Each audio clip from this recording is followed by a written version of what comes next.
साधारण शब्दों में आप लोगों को मैं बताने जा रहा हूं। 20 साल तक मैंने कोल्हान में भाषा के लिए संघर्ष किया। इस दौरान 2008 को हो भाषा को 8वें अनुसूची में शामिल कराने के लिए शायद पहली बार कोल्हान की धरती में रेल चक्का जाम हुआ। उसके बाद तमाम विधायकों के साथ, तत्कालीन जितने जो विधायक थे सबके साथ, सबके यहाँ जाकर के जो 9 जनजातीय एवं क्षेत्रीय भाषा द्वितीय राजभाषा घोषित हुआ, वो हमारे आंदोलन का नतीजा था।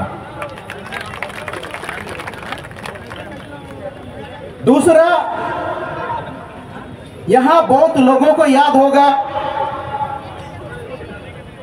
1 जनवरी 2017 का वो घटना।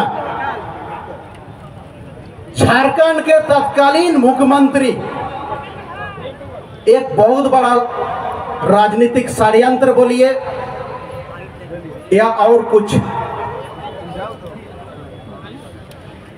वो सीएनटी एक्ट, एसपीटी एक्ट पे संशोधन करने जा रहे थे। तब हम लोगों ने 1 जनवरी 2017 को खरसोआ शहीद स्थल पे उसको आने से रोकने के लिए काला झंडा दिखाने का हम लोगों ने आयोजन किया था, क्योंकि खरसोआ शहीद स्मारक समिति का अभी भी मैं अध्यक्ष हूं। उस खरसोआ शहीद स्थल में जब सीएनटी एक्ट, एसपीटी एक्ट के संशोधन के विरोध में लोगों की भीड़, असंख्य भीड़ आई और मुख्यमंत्री जी को काला झंडा दिखाने लगे। मुख्यमंत्री जी नहीं माने, वो शायद वेदी तक आ गए और जबरन घुस गए। कुछ लोगों को शायद ये नागवार गुजरा होगा या राजनीतिक षड्यंत्र होगा। लोगों ने उसके ऊपर जूता बरसा दिए। क्यों बरसाए? सिर्फ सीएनटी एक्ट, एसपीटी एक्ट में संशोधन के गुस्सा एक मुख्यमंत्री के ऊपर जूता चप्पल के रूप में पड़ा, जो कि झारखंड के राजनीतिक इतिहास में यह सबसे शर्मनाक दिन है। लेकिन उस जूता चप्पल के कांड के बदौलत सीएनटी एक्ट, एसपीटी एक्ट में दोबारा संशोधन का किसी, मेरा जो जेबी केसेस यानी कि झारखंड भाषा खातियानी संघर्ष समिति में जुड़ने का सबसे बड़ा मकसद यही है कि भाषा का जो 20-22 साल तक एक झारखंडी भाषा को मान्यता देने के लिए, एक पहचान देने के लिए एक संघर्ष जो किए, उस संघर्ष में बाकी किसी ने साथ नहीं दिया। उस जूता चप्पल कांड में जो हुआ, क्योंकि वहां के आयोजन समिति के अध्यक्ष मैं होने के नाते उस जूता चप्पल कांड का सारा दोष मेरे ऊपर डाला गया। 11 धाराएं लगाई गई है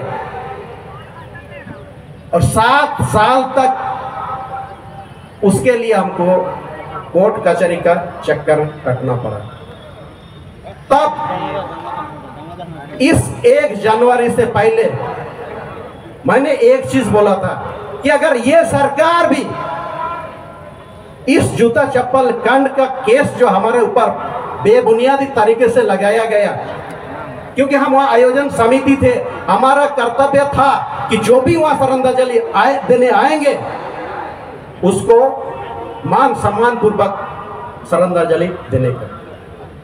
पिछले बार वही दोबारा वहाँ कुछ लोग इस जेबी केसेस के सुप्रीमो टाइगर जयराम कुमार महतो जी का विरोध कर रहे थे कि नहीं, जयराम महतो जी का हम लोग इस शहीद स्थल पे प्रवेश करने नहीं देंगे, श्रद्धांजलि देने नहीं देंगे।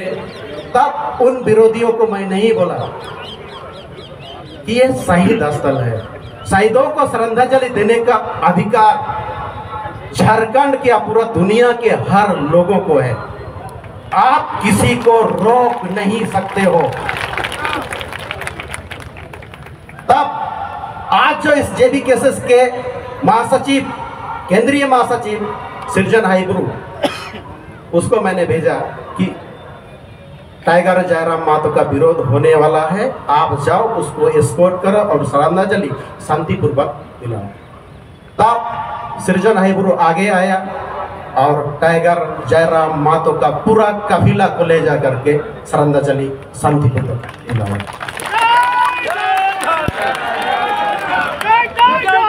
कहने का ये मतलब है कि हम इस जेबी केसेस झारखंड भाषा खतियानी संघर्ष समिति से बहुत पहले से, जब इसका शायद जन्म भी नहीं हुआ था, तब से वैचारिक रूप से हम इसका साथ है। और आज विधिवत रूप से इस मंच पे टाइगर जयराम महतो के यहाँ ये जो एक जिम्मेदारी का जंजीर गले पे जो डाले, इस जिम्मेदारी को आगे बाखूबी निभाने के लिए तैयार हैं। साथ में एक चीज और जोड़ना चाहेंगे, संक्षेप में बोलते बोलते बहुत सारा चीजें छूट जाती है। 1 जुलाई से लेकर 14 अगस्त 2023 तक कोल्हान की धरती में हो भाषा को 8वीं अनुसूची में शामिल कराने के लिए 15 दिवसीय लगभग 500 किलोमीटर हम लोगों ने पैदल यात्रा किया था। शायद ये पैदल यात्रा का सबसे लंबा ये रूट था। लेकिन कोल्हान के तत्कालीन जो या वर्तमान जो सांसद महोदय है, एक दिन भी समर्थन देने नहीं आई। वहां के जो सिटिंग एमएलए, उन लोगों भी हौसला अफजाई करने के लिए एक दिन भी इस पद यात्रा को साथ देने नहीं आए। ये सबसे बड़ी दुखद घटना है हो भाषा के लिए।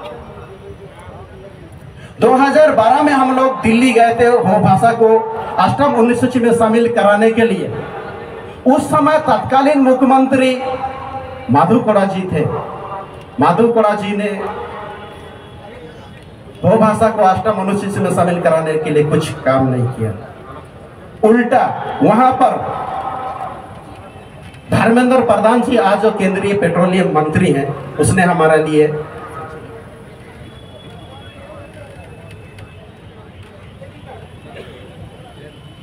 गिरिराज मंदिर से भेंट कराए। कहने का मतलब बहुत संक्षेप में जब बोलने को कहा गया है, 2018 में फिर हम लोग दिल्ली धरना को गए। फिर इस बार 21 अगस्त 2023 को धरना पे गए। गीता कोड़ा जी जो संसद है सिंगभूम से, हमारे साथ सड़क पे जरूर धरने पे बैठी, लेकिन नियम क्या था, उनका अधिकार क्या था, वो हमें सरकार के पास लेके जाते।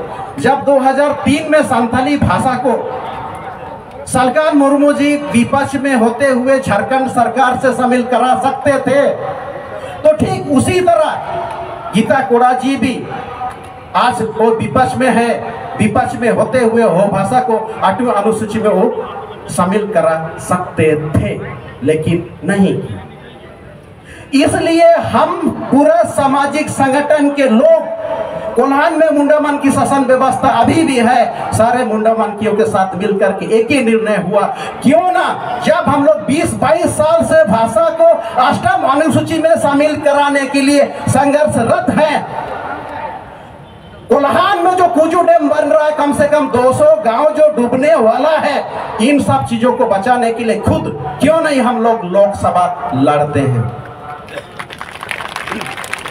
आज इस सोच के साथ जेबी केसेस में आए हैं कि यदि ये भाषा और खतियान बोलने से हासा, या तो जमीन जो जल जंगल जमीन जो हमारा बोलने वाले लोग जो हमारा बोलेगा भाई वो तो बेचे गई।